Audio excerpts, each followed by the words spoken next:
As the New Deal rose and more federal agencies began to make laws and regulate us on a daily basis, members of Congress from both sides of the aisle struck a compromise to pass the Administrative Procedure Act to provide for more process, more transparency, to make federal agencies more democratically legitimate and responsive.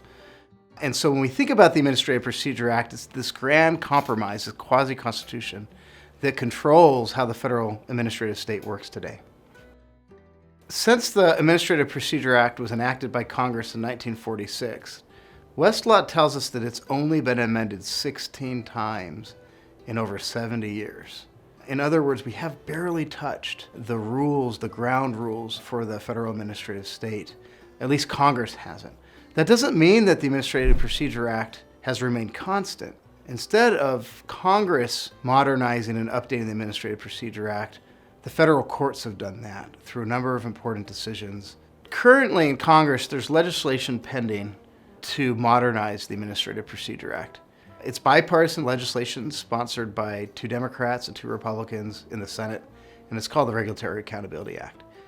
Most of the Regulatory Accountability Act puts forward consensus-driven bipartisan solutions for modernizing the Administrative Procedure Act. For instance, it would require agencies to engage in rigorous economic analysis and rulemaking.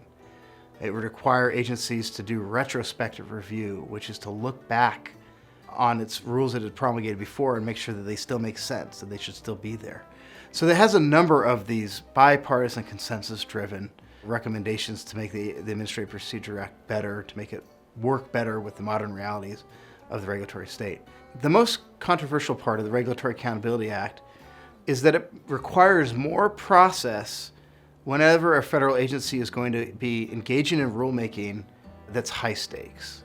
In other words, as the legislation qualifies that as rules that cost $100 million or $1 billion.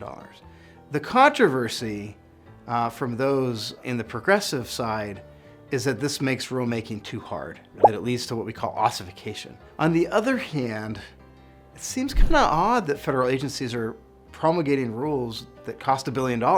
The framers would have been shocked to hear that it's federal agencies doing this and not Congress. And so we're at a stage in our modern administrative state where the debate isn't about Congress passing legislation that addresses the pressing issues that we have today, but whether federal agencies have to go through certain processes before they can impose a cost of $1 billion on the economy.